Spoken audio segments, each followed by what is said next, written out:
বড় কোনো সংশোধনী ছাড়াই আজ সংসদে উঠছে অর্থ বিল। রোববার পাশ হবে ২০২৪-২৫ অর্থ বছরের বাজেট। এই বাজেট পাশের মধ্য দিয়ে শুরু হবে নতুন সরকারের নতুন অর্থ বছর। সোমবার নতুন অর্থ বছরের প্রথম দিন তা কার্যকর হবে। গত ৬ জুন অর্থমন্ত্রী আবুল হাসান মাহমুদ আলী ২০২৪-২৫ অর্থ বছরের বাজেট প্রস্তাব করেন। সেখান থেকে দুইটি বিষয় ছাড়া তেমন কোনো বড় সংশোধনীর সম্ভাবনা নেই বলে জানা গেছে। এতে আয়কর ও কাস্টমস সংক্রান্ত সামান্য কিছু পরিবর্তন আসছে। বিশেষ করে দেশি বিদেশি উদ্যোক্তাদের চাপে বেসরকারি অর্থনৈতিক অঞ্চলের কর অবকাশ প্রত্যাহারের সিদ্ধান্ত থেকে সরে এসেছে জাতীয় রাজস্ব বোর্ড। এছাড়া সংসদ সদস্যদের শুল্কমুক্ত গাড়ি আমদানির সুবিধা বহালই থাকছে।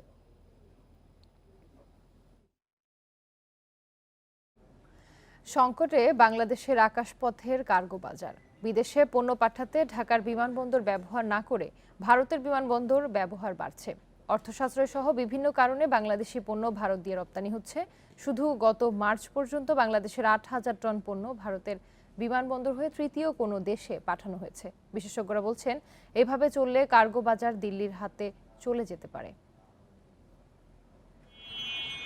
গেল বছরের শেষ ৯ মাসে বাংলাদেশ থেকে রপ্তানিকারকরা সড়ক পথে ভারতের দিল্লি বিমানবন্দর হয়ে ৫,০০০ টন পণ্য নানান দেশে রপ্তানি করেছেন। এ বছরের শুরুতে প্রথম ৩ মাসেই হঠাৎ তা বেড়ে দাঁড়ায় ৮,০০০ টনে। চলতি জুনে সেই পণ্য পাঠানোর পরিমাণ ১২,০০০ টনের বেশি হতে পারে। সড়ক পথে ঢাকা থেকে দিল্লির ইন্দিরা গান্ধী আন্তর্জাতিক বিমানবন্দরের দূরত্ব প্রায় ২,০০০ কিলোমিটার। সেখান থেকে পাঠানো হয় তৃতীয় কোনো দেশে। নিজ দেশের পণ্য ২,০০০ কিলোমিটার দূরে নিয়ে ভারত থেকে কেন রপ্তানি করা হচ্ছে, এ প্রশ্ন অনেকের। ভাড়াটা কোনো কোনো ক্ষেত্রে ডাবলেরও বেশি হয়ে যায়। টোটাল হ্যান্ডলিং চার্জ যেটা, সেটা আমাদের পারিপার্শ্বিক যতগুলো এয়ারপোর্ট আছে অনেক বেশি।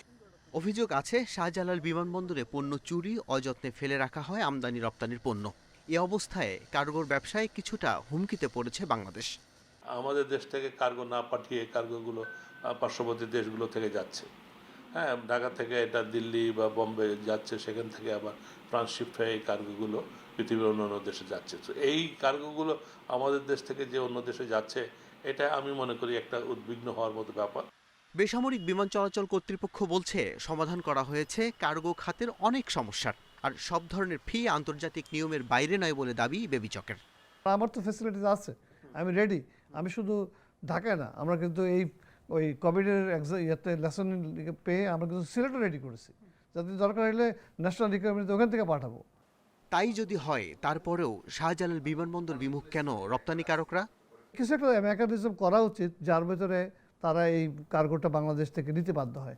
আমি যখন ফেল করব যে সিভিল এভিয়েশনের আর ক্যাপাসিটি নেই, বিয়ন্ড দিস ক্যাপাসিটি আমাদেরকে আর্জেন্ট পাঠাতে হবে, পাঠান, অসুবিধা নেই। থার্ড টার্মিনাল চালু হলে আধুনিক যন্ত্রপাতির ব্যবহারে কার্গো হ্যান্ডলিং সুবিধা অনেক বাড়বে বলে আশা করছে বাংলাদেশ বেসরকারি বিমান চলাচল কর্তৃপক্ষ। তখন ভারত নির্ভরতা কমবে বলে দাবি সংশ্লিষ্টদের। যারা পাঠাচ্ছেন তাদের এখান থেকে পাঠানো উচিত। আল আমিন হক অহন, ইন্ডিপেন্ডেন্ট নিউজ, ঢাকা। ফুয়েল ট্যাঙ্কের দুটি স্ক্রু ছাড়াই শাহজালাল আন্তর্জাতিক বিমানবন্দর ত্যাগ করে বিমানের মাস্কটগামী একটি উড়োজাহাজ। ঘটনা ধরা পড়ে ওমানের এয়ারপোর্টে। এতে ফিরতি ফ্লাইট ১৮ ঘন্টা দেরি করে। চরম ভোগান্তি পোহান যাত্রীরা। ঘটনাটি ঘটে বুধবার রাতে। সেদিন রাত ৯টা ৫০ ঢাকা ছাড়ে বিমান বাংলাদেশ এয়ারলাইন্সের বোয়িং 737 উড়োজাহাজ। প্রায় ৪ ঘন্টা পর সেটি মাস্কটে পৌঁছায়। যাত্রী নামানোর পর সরঞ্জাম পরীক্ষায় ধরা পড়ে ফুয়েল ট্যাঙ্কে স্ক্রু না থাকার বিষয়টি। সঙ্গে সঙ্গে উড়োজাহাজটির উড্ডয়ন স্থগিত করে এয়ারপোর্টের মেইনটেন্যান্স ইঞ্জিনিয়ারিং বিভাগ। এতে ভোগান্তিতে পড়েন ঢাকায় ফেরার অপেক্ষায় থাকা ১৪৬ যাত্রী। যাত্রা বিলম্ব হওয়ায় প্রায় ১৮ ঘন্টা তাদের হোটেলে রাখা হয়। এরপর ঢাকা থেকে অন্য একটি উড়োজাহাজে স্ক্রু পাঠানো হয় ওমানে। সেগুলো সংযোজনের পর সমস্যার সমাধান হয়।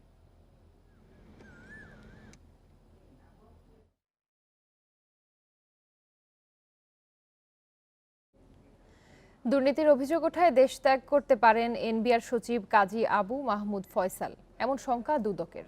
তার বিদেশ যাত্রায় নিষেধাজ্ঞা দিতে আদালতে শিগগিরই আবেদন করবে সংস্থাটি।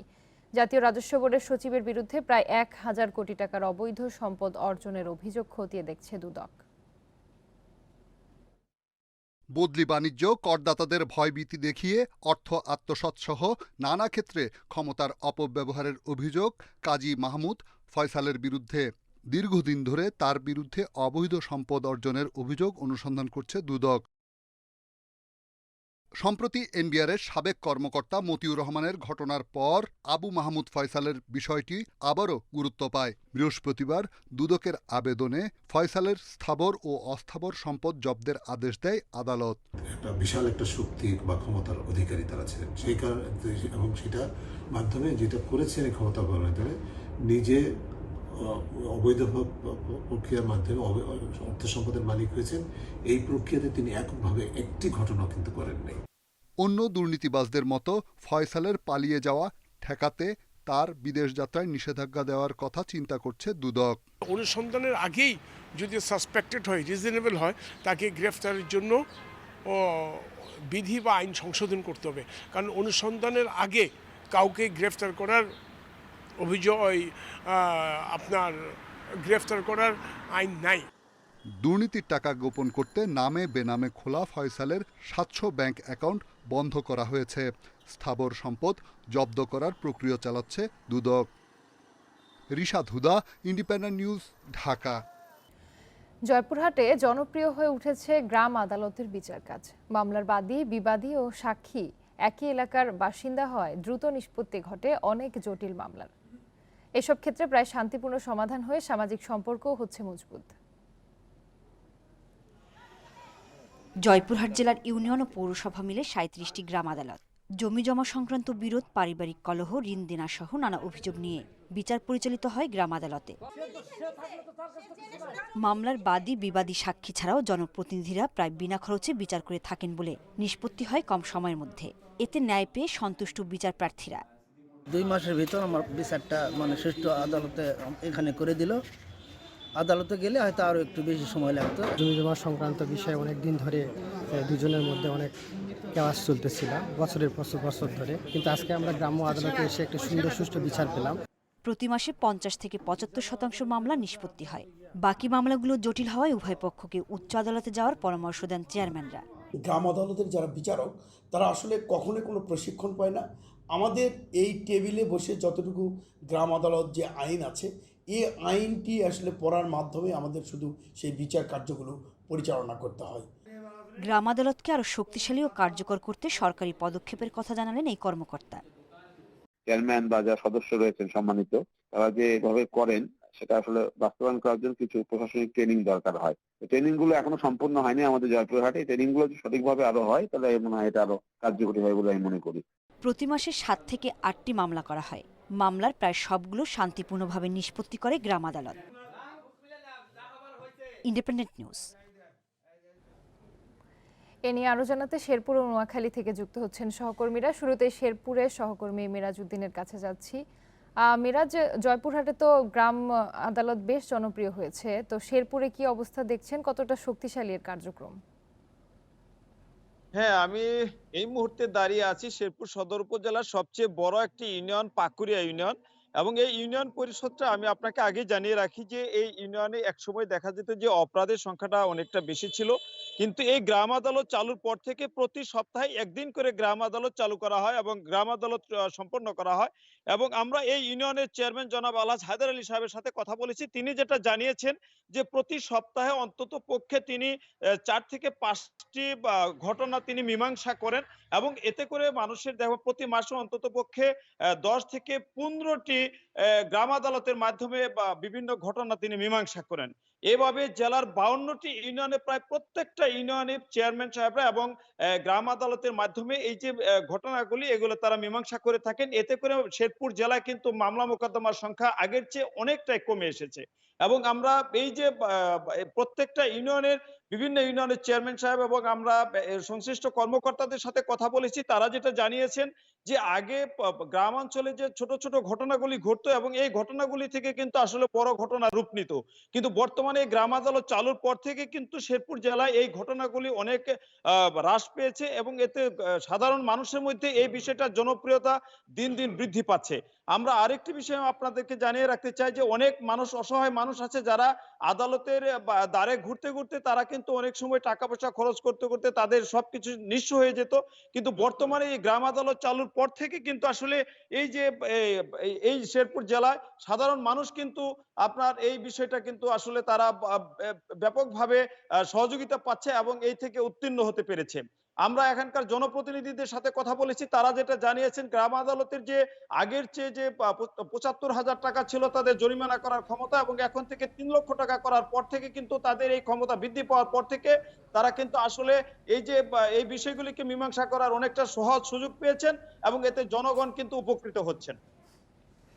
মিরাজ, আপনি আমাদের সাথেই থাকুন। এবার নোয়াখালী থেকে জানাবেন সহকর্মী আবু নাসের। নাসের, নোয়াখালীতে কতটা উপকৃত হচ্ছেন গ্রাম আদালতের মাধ্যমে মানুষজন, আর জনপ্রিয়তার কারণ কি?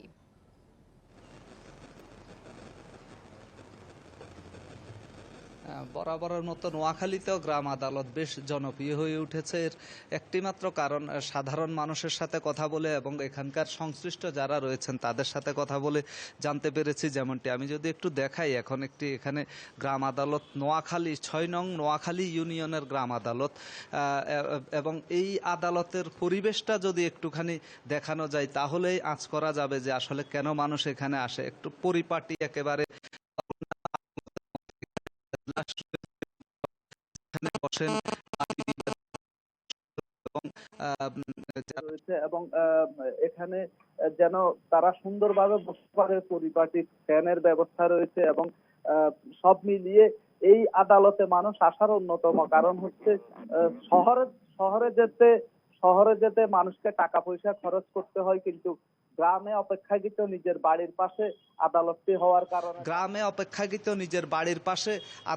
হওয়ার কারণে তাকে নিখরচায় এক ধরনের বিচারটা পেতে পারেন, এবং জনপ্রতিনিধিরা যেহেতু তাদের নির্বাচিত প্রতিনিধি, তাদের উপর আস্থা রয়েছে গ্রামের মানুষের। আর এখানে যে জাতীয় মামলা হয়ে থাকে সাধারণত পারিবারিক বিরোধ, জায়গা জমি সংক্রান্ত ছোটখাটো বিরোধগুলো, আমি পুরো জেলার যদি তথ্য দিই, নোয়াখালীতে ৯১টি ইউনিয়নে গত ৩ মাসে ৯৩৬টি মামলা হয়েছে, এবং এর মধ্যে ৫০০-র অধিক মামলা নিষ্পত্তি হয়েছে বলে আমরা গ্রাম আদালতের যেই পরিচালনাকারী প্রতিষ্ঠান স্থানীয় সরকার বিভাগ থেকে তথ্য পেয়েছি। এবং এই গ্রাম আদালতকে সক্রিয় করার জন্য একটি সংগঠনও কাজ করছে। এটা গ্রাম বাংলাদেশের খুব দ্রুতই আসলে মামলাগুলো নিষ্পত্তি হওয়াতেই এত জনপ্রিয়তা। শেরপুর ও নোয়াখালী থেকে গ্রাম আদালতের বিষয়ে জানাচ্ছিলেন আমাদের সহকর্মীরা। নিরাপত্তা কর্মী সংকট সহ অন্তত 5টি কারণে বগুড়া জেলা কারাগার এখনও নিরাপত্তার ঝুঁকিতে রয়েছে।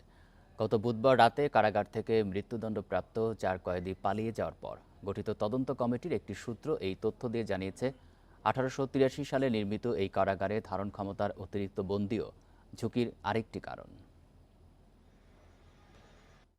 141 বছর আগে ব্রিটিশ সরকারের আমলে নির্মিত বগুড়া জেলা কারাগারের ধারণ ক্ষমতা 775 জন হলেও সেখানে গড়ে থাকে 2000। এই বিপুল সংখ্যক বন্দীর নজরদারির জন্য প্রয়োজন অন্তত 250 জন নিরাপত্তা কর্মী, কিন্তু আছেন মাত্র 186 জন। জীর্ণশীর্ণ ভবনগুলো যে কোনো সময় ভেঙে পড়তে পারে, এই ঝুঁকির কথা গণপূর্ত বিভাগকে একাধিকবার চিঠি দিয়ে জানিয়েছে কারা কর্তৃপক্ষ। এছাড়া জনবহুল এলাকায় কারাগারের অবস্থান এবং পাশের রাস্তাগুলো দিয়ে অবাধ চলাচলও নিরাপত্তার জন্য হুমকি মনে করছেন কর্মকর্তারা। এই অবস্থায় পুরো কারাগারে স্থানান্তরের প্রয়োজনীয়তা দেখছে প্রশাসন। কারা কর্তৃপক্ষের অন্য কোথাও গাফলতি আছে কিনা বা কারো দায় আছে কিনা, এই বিষয়টা আমরা দেখার জন্য বলেছি। পাশাপাশি ওই দিনের পর থেকে আমরা 2টা চৌকি অতিরিক্ত বৃদ্ধি করেছি। মেন গেটে একটা চৌকি ছিল, সেখানেও আমরা একটা চৌকি দেওয়ার জন্য বলেছি। কারা কর্তৃপক্ষ জানিয়েছে 2 বছর আগে 2 জঙ্গি সেল ভেঙে পালানোর পরিকল্পনা করলেও তা ফাঁস হয়ে যাওয়ায় সে চেষ্টা ব্যর্থ হয়। এসব ঘটনা বগুড়াবাসীর মধ্যে ভীতির সঞ্চার করেছে বলে দাবি নাগরিক সমাজের। এটা বগুড়াবাসীকে আতঙ্কিত করেছে, এবং বহু পুরানা এবং জনবহুল এলাকাতে এই ব্রিটিশ আমলের কারাগারটি আসলেই কারার নিরাপত্তার জন্য খুবই ঝুঁকিপূর্ণ। বগুড়া জেলা কারাগারের 2টি কন্ডেম সেলের 9টি কক্ষের সবগুলোই ঝুঁকিপূর্ণ, আর সেখানেই আছে 2 জঙ্গি সহ মৃত্যুদণ্ডপ্রাপ্ত 17 কয়েদি। Hasibur Rahman, independent news, Bogura. দক্ষিণাঞ্চলের বিভিন্ন জেলায় চরমে পৌঁছেছে লোডশেডিংয়ের ভোগান্তি। তীব্র গরমে একদিকে ব্যাহত হচ্ছে স্বাভাবিক জীবনযাত্রা, অন্যদিকে লোকসান বাড়ছে বিভিন্ন বাণিজ্যিক প্রতিষ্ঠানের। পায়রা তাপবিদ্যুৎ কেন্দ্রের একটি ইউনিট বন্ধ থাকায় ঘাটতি বেড়েছে বলছেন সংশ্লিষ্টরা। ঝালকাঠিতে প্রায় 1 সপ্তাহ ধরে বেড়েছে লোডশেডিং। জেলাসহ রাজাপুর, কাঠালিয়া ও নলছিটিতে দিনে 7 থেকে 8 ঘন্টার বেশি বিদ্যুৎ থাকছে না। একই ভোগান্তি পটুয়াখালীতেও। কুয়াকাটায় লোডশেডিংয়ের মাত্রা অস্বাভাবিক বেড়েছে বলে দাবি স্থানীয়দের। ভোলায় শহরের চেয়ে গ্রামে ভোগান্তি বেশি। 7-8 থেকে 8 বার বিদ্যুৎ চলে যায়। একবার বিদ্যুৎ গেলে 1 ঘন্টা 1.5 ঘন্টা এইভাবে বিদ্যুৎ আর আসে না। এই লোডশেডিং এর কারণে আমাদের বিক্রি কম, প্রচণ্ড গরমে দোকানে বসতে অসুবিধা। বিদ্যুতের ঘাটতির নেতিবাচক প্রভাব পড়েছে পাথরঘাটায় সামুদ্রিক মৎস্য অবতরণ কেন্দ্র। বরফ সংকটে কম দামে মাছ বিক্রি করতে বাধ্য হচ্ছেন জেলেরা। বর্তমানে আপনার 24 ঘন্টার ভিতরে সর্বোচ্চ 6 ঘন্টা বিদ্যুৎ পাওয়া যায় বর্তমানে। তো আমাদের সলিড বরফ বানাইতে 1 বরফ বানাইতে সর্বনিম্ন 18 ঘন্টা বিদ্যুৎ লাগে। আমাকে একটা মোটরের দাম 3 লাখ টাকা মোটর। ওই যে আমরা হঠাৎ করে ভোল্টেজের কারণে ধাম করে বন্ধ হয়ে যায়। ওই কারণে আপনার মেশিনের সমস্যা হয়, মোটরের সমস্যা হয়। পাথরঘাটা পিক আওয়ারের ডিমান্ড 11.5 মেগাওয়াট, আমি পিক আওয়ারে পাচ্ছি 5 মেগাওয়াট, মানে অর্ধেকের কম। এটার সমাধান, প্রাথমিক সমাধান হচ্ছে এই ইউনিটগুলো যদি চালু হয়ে যায় তাহলে পূর্বের অবস্থা ফিরে আসবে। নিয়মিত রক্ষণাবেক্ষণের জন্য পায়রা তাপবিদ্যুৎ কেন্দ্রের একটি ইউনিট বন্ধ থাকায় বেড়েছে বিদ্যুৎ ঘাটতি। তবে সপ্তাহখানেকের মধ্যেই ইউনিটটি চালু করে পরিস্থিতি স্বাভাবিক করার আশা সংশ্লিষ্টদের। প্রত্যেকটা ইকুইপমেন্টের তো আপনার শিডিউল মেইনটেন্স, একটা মেইনটেন্স লাগে সবসময়। 2টা ইউনিট যেখানে চলতে খোলা সেখানে 1টা ইউনিট চলতো, তো এখন 2টা ইউনিট চলে আসবে আপনার 4 তারিখের ভিতরে, মানে আরেকটা ইউনিট চলে আসবে 4 তারিখে। লোডশেডিং পরিস্থিতি দ্রুত উন্নয়ন না হলে ভোগান্তি ও অর্থনৈতিক ক্ষতি বাড়ার শঙ্কা ভুক্তভোগীদের। রেশমি নন্দী, ইন্ডিপেন্ডেন্ট নিউজ। এ বিষয়ে জানাতে ঝালকাঠি থেকে যুক্ত আছেন সহকর্মী আব্দুর রহিম। রহিম, ঝালকাঠির কোনো কোনো জায়গায় তো 7 থেকে 8 ঘন্টা বিদ্যুৎ থাকছে না, এতে করে মানুষের দুর্ভোগের চিত্র জানাবেন। আর এর কারণে শিল্প কারখানা এবং কৃষিতে কতটা প্রভাব পড়েছে?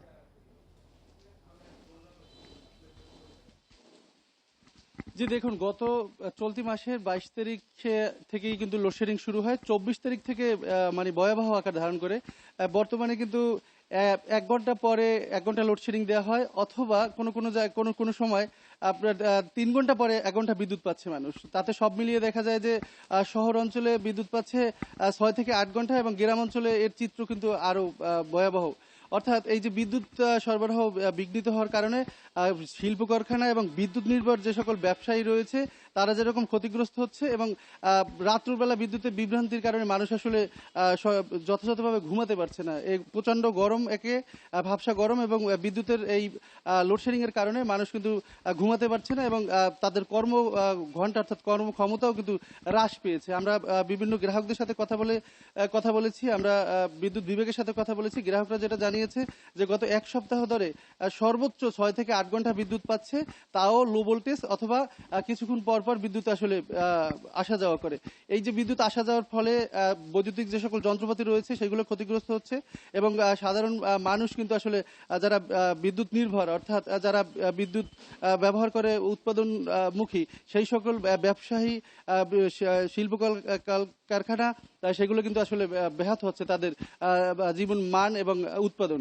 আমরা কয়েকটি মিল মালিকদের সাথে কথা বলে জানতে পেরেছি, এবং যারা সাধারণ গ্রাহক যারা রয়েছে তারা জানিয়েছে যে বিদ্যুতের আসা যাওয়ার এই তাণ্ডব চললেও তার মধ্যে কিন্তু বিদ্যুতের বিল কিন্তু অস্বাভাবিকভাবে বৃদ্ধি পেয়েছে।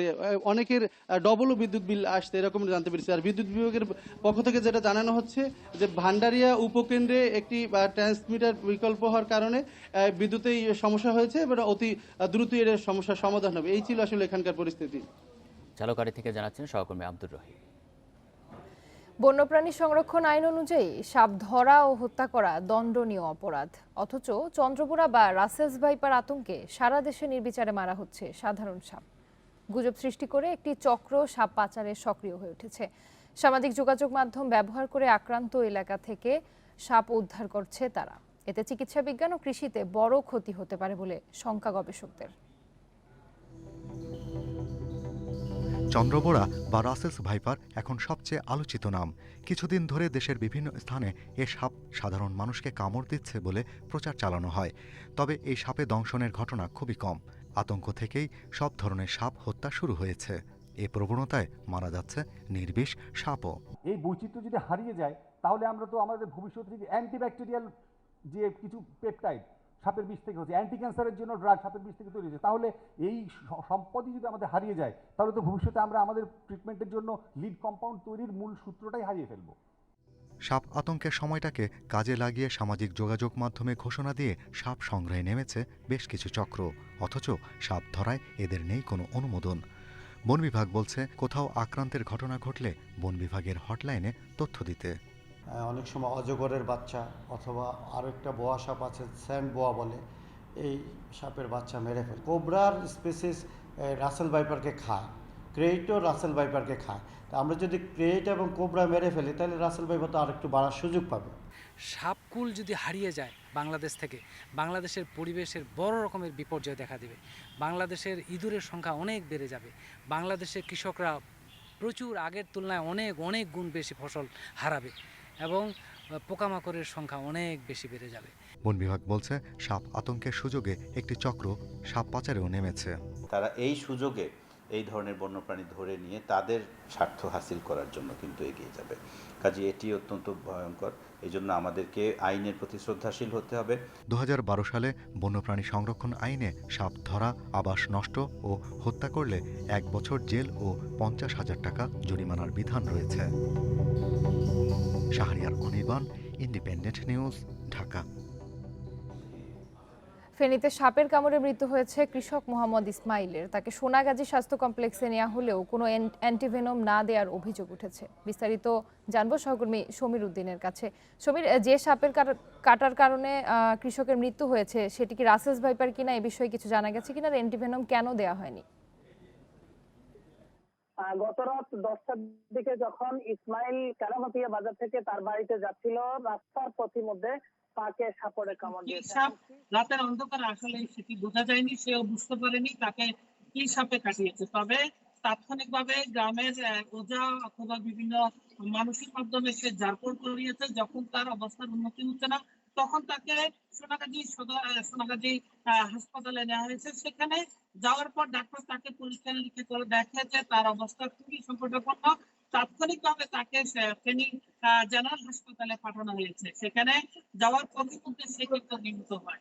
এখন তাকে আসলে অ্যান্টিবায়োটিক কেন দেওয়া হয়নি সেটির ব্যাপারে আমরা সিভিল সার্জন ডাক্তার মোহাম্মদ শিহাবুদ্দিনের সাথে কথা বলেছিলাম। তিনি বলছেন যে বিষয়টি খতিয়ে দেখা হচ্ছে কেন অ্যান্টিবায়োটিক দেওয়া হয় না। কারণ তার কথা মতো দেখা যাচ্ছে যে ফেনীতে যথেষ্ট পরিমাণে অ্যান্টিবায়োটিক যে ইনজেকশন সেটি মজুদ রয়েছে এবং এর আগে যেহেতু রাসেল ভাইপারের একটি গুজব ছড়িয়েছে বা রাসেল ভাইপারের সাপের বিষয়ে যেভাবে ছড়িয়ে পড়েছে সেই বিষয়ে কিছুদিন আগে এখানকার যে স্বাস্থ্যকর্মী রয়েছে তাদের সবাইকে তারা প্রশিক্ষণ দিয়েছে কিভাবে অ্যান্টিবায়োটিক দেওয়া হবে এবং রাসেল ভাইপারের ব্যাপারে সতর্ক করা হয়েছে। আর ফেনী এখানকার যে জেনারেল হাসপাতালের এখানকার আরামও তার সাথে আমরা কথা বলেছি। তারা বলছেন যে এখানে যথেষ্ট পরিমাণের অ্যান্টিবায়োটিক যে ইনজেকশনটা সেটি মজুদ রয়েছে। তবে আতঙ্কিত হওয়ার কোনো কারণ নাই বলে বলছেন। তবে ইসমাইল কেন আসলে অ্যান্টিবায়োটিক পায়নি সেই বিষয়ে তারা আসলে সঠিক কোনো উত্তর দিতে পারেনি। তারা বলছে যে বিষয়টি তারা খতিয়ে দেখছে, খতিয়ে যে সমস্ত যে সকল ব্যক্তিগুলা এই বিষয়ে আসলে দোষী সাব্যস্ত হবে বা যাদের অবহেলায় একটি ঘটনা ঘটছে তাদের বিষয়ে আইনি ব্যবস্থা বা বিভাগীয় ব্যবস্থা নেওয়া হবে বলছে। জি, আতঙ্কিত না হয়ে সতর্ক থাকার পরামর্শ দিয়েছেন চিকিৎসকেরা। ফেনী থেকে জানাচ্ছিলেন সহকর্মী সমীর উদ্দিন। নাটোরে বয়স্ক, বিধবা ও গর্ভবতী ভাতা কার্ড বিতরণে অনিয়মের অভিযোগ উঠেছে। সরকারের এসব সুবিধা পাওয়ার যোগ্যদের বাদ দিয়ে টাকার বিনিময়ে সচ্ছল ব্যক্তি ও স্বজনদের তালিকাভুক্ত করছেন জনপ্রতিনিধিরা। তদন্ত করে ব্যবস্থা নেওয়ার কথা জানিয়েছেন জেলা প্রশাসক। সামাজিক নিরাপত্তা কর্মসূচির অধীনে দরিদ্রদের জন্য বয়স্ক, বিধবা ও গর্ভবতী ভাতা দিয়ে আসছে সরকার। এসব কর্মসূচির সুবিধাভোগীদের তালিকাভুক্ত করার দায়িত্ব দেওয়া হয় ইউনিয়ন পরিষদ চেয়ারম্যান ও সদস্যদের। তবে এই তালিকায় যোগ্যদের জায়গা না হলেও স্বজনপ্রীতির কারণে সুবিধা পাচ্ছে সচ্ছল অনেকেই। এছাড়া অর্থের বিনিময়েও অনেককে তালিকাভুক্ত করার অভিযোগ রয়েছে ইউপি চেয়ারম্যান ও সদস্যদের বিরুদ্ধে। যারা বয়স কম তারা ভাতা পাচ্ছে, আর আমি মেম্বারের কাছে, চেয়ারম্যানের কাছে গেছি, ওরা কেউ আমাকে এলো করেনি। দরখাস্ত করে মেম্বারের কাছে প্রতিবন্ধী কার্ডে লেগে সেই কার্ডটা ঘুরে না দেওয়ার পর 3000 টাকা দেওয়ার পর মেম্বার আমার কার্ডটা দিচ্ছে। আমার স্বামী মারা গেছে 24 বছর। এ পর্যন্ত আমি চেয়ারম্যানের কাছে, মেম্বারের কাছে মেলা জায়গাত গেছি, আমার একটা কাট করার জন্য আমাকে কেউ কাট করে দেয় না। এসব অভিযোগ অসত্য উল্লেখ করে নিজেদের নির্দোষ দাবি করলেন অভিযুক্ত প্রতিনিধিরা। যতগুলো সুযোগ সুবিধা আছে আমরা এগুলো যাচাই বাছাই করে মেম্বার আছে এবং গ্রামের গণ্যমান্য ব্যক্তিবর্গ আছে, তাদের পরামর্শ করে আমরা এগুলো যাচাই বাছাই করে এগুলো পাঠিয়ে দিই সমাজসেবা অধিদপ্তরে। যারা পাওয়ার মতন উপযুক্ত মানুষ আমরা চেষ্টা করি তাদেরকেই এই ভাতার কার্ড যাতে করে তারা পায় সে ব্যবস্থাগুলো আমরা করে থাকি। তবে সরকারি ভাতা বিতরণে অনিয়মের অভিযোগ পেলে ব্যবস্থা নেওয়ার কথা জানিয়েছে জেলা প্রশাসক। কিছু অসাধু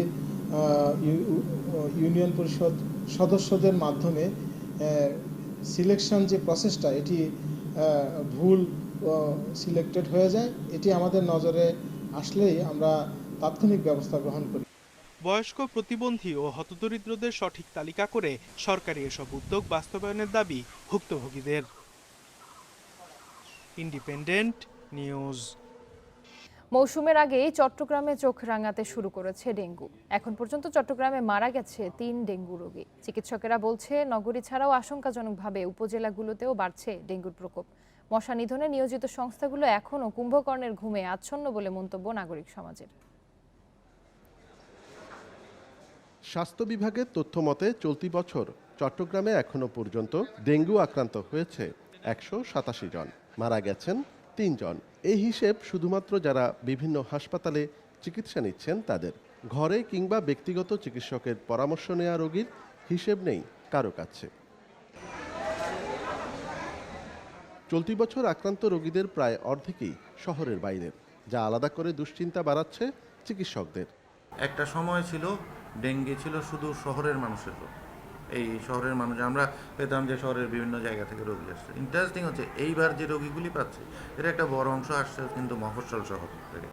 সিটি কর্পোরেশন বলছে শুধু তাদের উদ্যোগে ডেঙ্গু নিয়ন্ত্রণ সম্ভব নয়। বিষয়টিকে দায়িত্ব এড়ানো উল্লেখ করে নাগরিক সমাজের অভিযোগ, মশা মারার নামে দুর্নীতি চলছে। ওষুধ ছিটিয়ে এই ডেঙ্গু প্রতিরোধ করা সম্ভব নয়। জনগণের সচেতনতা ছাড়া ডেঙ্গুকে কন্ট্রোলে আনা খুবই দুঃসাধ্য।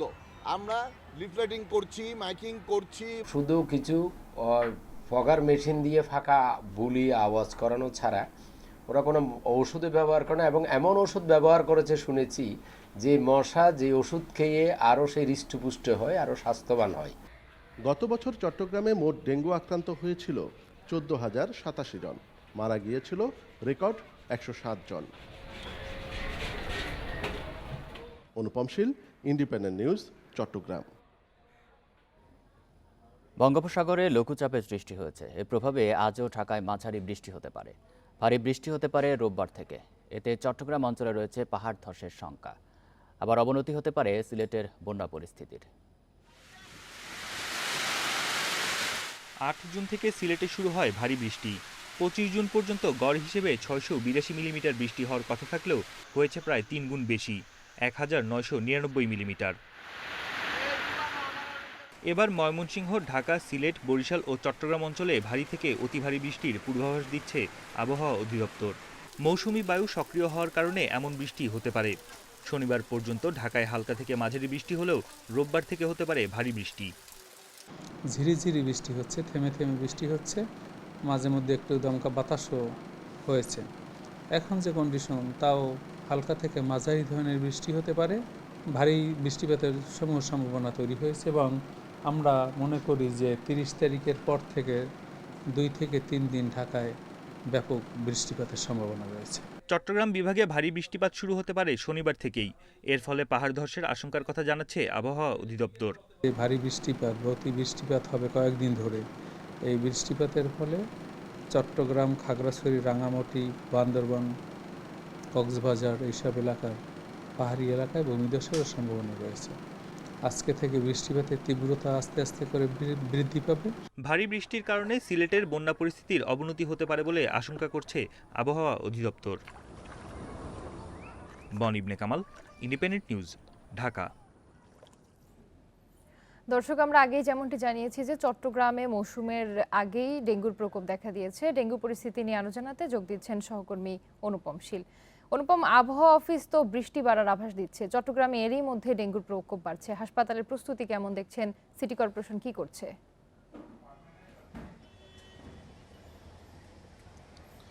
মূলত গত বছরের সাথে যে তুলনাটি আস্তে আস্তে এবারও হচ্ছে, সেক্ষেত্রে তথ্য এবং যে উপাত্ত সেটি মূলত চট্টগ্রামে এবার ডেঙ্গু সংক্রমণ নিয়ে নতুন করে চিন্তা তৈরি করছে। চিকিৎসক এবং গবেষকরা যেটি বলছেন যে মূলত ডেঙ্গুর যে সংক্রমণ সেটি যে সংখ্যায় থাকে সেটি আসলে হঠাৎ করে এক লাফে কয়েক গুণ বেড়ে যায়। যেমন গত বছর আমরা দেখেছি যে মে মাসের তুলনায় জুন মাসে প্রায় দ্বিগুণের বেশি বেড়েছে, কিন্তু জুন মাস থেকে আবার জুলাই মাসে গিয়ে সেটি এক লাফে অন্তত 8 থেকে 9 গুণ বেড়েছে। ঠিক সেই একই রকম ট্রেন্ড কিন্তু এই বছরও দেখা যাচ্ছে। গত মে মাসের তুলনায় এবার জুন মাসে আমরা দেখেছি প্রায় মে মাসে যেখানে আক্রান্তের সংখ্যা ছিল 65 জনের মতো, এখন এই মাসে সেটি ইতিমধ্যে 187 জনে চলে গেছে। এবং চিকিৎসকরা যেটি বলছেন যে এটি হয়তো আগামী মাসে গিয়ে গত বছরের মতোই আবার আরও গতবার 8 থেকে 9 গুণ বেড়েছে, এবার সেটা আরও বেশি বাড়তে পারে। এবার আরেকটি বিষয় গবেষকদের বা চিকিৎসকদের মাথায় দুশ্চিন্তা ভর করেছে, সেটি হচ্ছে গ্রামে অর্থাৎ উপজেলাগুলোতে কিন্তু সমান তালে বাড়ছে। এইবার যে 187 জন আমরা এখন বলছি, এর মধ্যে 87 জনই কিন্তু চট্টগ্রাম শহরের বাইরে। অর্থাৎ এতদিন যে ধারণাটি ছিল যে শহরে ডেঙ্গু আক্রান্ত রোগীর সংখ্যা বেশি থাকে কিন্তু গ্রামে সেই সংখ্যাটি কম থাকে, সেই জায়গাটিতেও একটি আতঙ্ক ইতিমধ্যে তৈরি হয়েছে। আমরা চট্টগ্রাম মেডিকেল কলেজ হাসপাতালে আছি এবং এখানে যদিও চট্টগ্রাম মেডিকেল কলেজ হাসপাতাল বা চট্টগ্রামের সিভিল সার্জনের পক্ষ থেকে বলা হচ্ছে যে তারা ডেঙ্গু নিয়ে মোটামুটি প্রস্তুত আছে, কিন্তু সবচেয়ে বড় প্রস্তুতি যেটি দরকার সেটি হচ্ছে মশক নিধন এবং সাধারণ যারা মূলত রোগী বা যারা সাধারণ মানুষ যারা তাদেরকে সচেতন হওয়া, অর্থাৎ মশারি ব্যবহার করা বা মশা যাতে কামড়াতে না পারে, বিশেষ করে শিশুদেরকে, সেই বিষয়টি দেখা। তো এই জায়গাটিতে আসলে আমরা চট্টগ্রাম সিটি কর্পোরেশনের যে কর্মকাণ্ড সেটি আসলে অন্যান্য বছরের তুলনায় এবারও ঠিক একই রকম, অর্থাৎ মশা নিয়ে যে খুব বেশি বলা যায় যে কার্যকর কোনো পদক্ষেপ সিটি কর্পোরেশন নিচ্ছে সেটি আমরা আসলে দেখছি না। সেই গতানুগতিক এবং যেই ওষুধ ছিটানো হয় সেই ওষুধও আসলে কতটা কার্যকর সেটি নিয়েও নানা প্রশ্ন আছে। জি, চট্টগ্রাম থেকে ডেঙ্গু পরিস্থিতির খবর জানাচ্ছিলেন সহকর্মী অনুপম শীল। পাহাড়ি ঢল ও বৃষ্টি কমে আসায় সিলেটের বন্যা পরিস্থিতির উন্নতি হয়েছে। আশ্রয় কেন্দ্র থেকে বাড়িঘরে ফিরছেন দুর্গতরা। বিস্তারিত জানবো সহকর্মী রানা মজুমদারের কাছে। রানা, আবারও তো ভারী বৃষ্টির পূর্বাভাস মিলছে, সিলেটের পরিস্থিতি নিয়ে সংশ্লিষ্টরা কি বলছেন?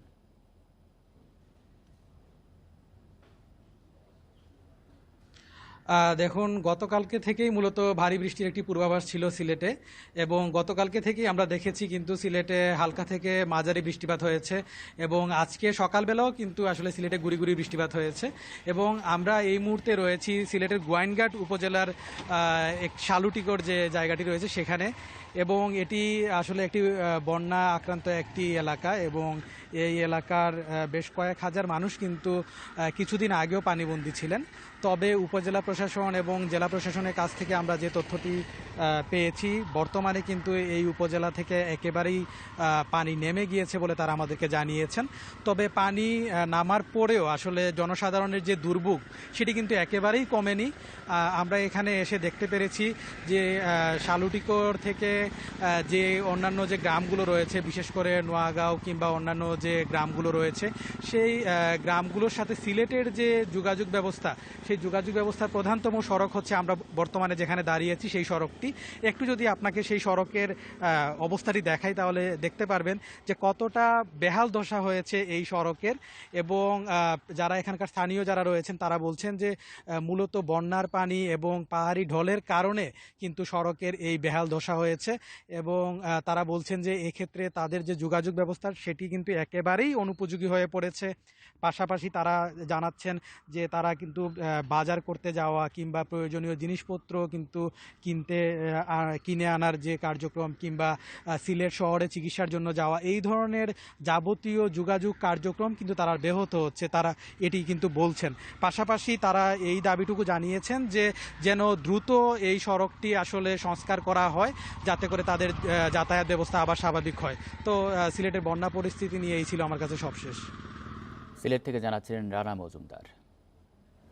বাংলাদেশের সঙ্গে তিস্তা ও গঙ্গার পানি বন্টন নিয়ে পশ্চিমবঙ্গের মুখ্যমন্ত্রী মমতা বন্দ্যোপাধ্যায় অভিযোগ ভিত্তিহীন বলে দাবি করেছে ভারতের পররাষ্ট্র মন্ত্রণালয়। শুক্রবার সাপ্তাহিক ব্রিফিংয়ে মন্ত্রণালয়ের মুখপাত্র রণধীর জয়সওয়াল বলেন, সরকারি তথ্যের সঙ্গে মুখ্যমন্ত্রীর অভিযোগের কোনো মিল নেই। তিনি জানান, গঙ্গা চুক্তি নবায়ন নিয়ে পর্যালোচনা কমিটির গত 5 এপ্রিলের বৈঠকে তিস্তা থেকে কী পরিমাণ পানি প্রয়োজন তা জানিয়েছে পশ্চিমবঙ্গ সরকার। এ বিষয়ে প্রতিবেদনও দিয়েছে পর্যালোচনা কমিটি। বর্তমানে তা বিবেচনাধীন। সম্প্রতি বাংলাদেশের প্রধানমন্ত্রী শেখ হাসিনার দিল্লি সফরের সময় ভারতের প্রধানমন্ত্রী নরেন্দ্র মোদী ঘোষণা দেন 2026 সালে গঙ্গার পানি বন্টন চুক্তি মেয়াদ উত্তীর্ণ হতে যাচ্ছে। তাই নতুন চুক্তির জন্য দুই দেশের কারিগরি বিশেষজ্ঞরা আলোচনা শুরু করবেন। এরপরই মমতা অভিযোগ করেন পশ্চিমবঙ্গ সরকারকে অন্ধকারে রেখে পানি বিক্রি করতে চায় মোদী সরকার।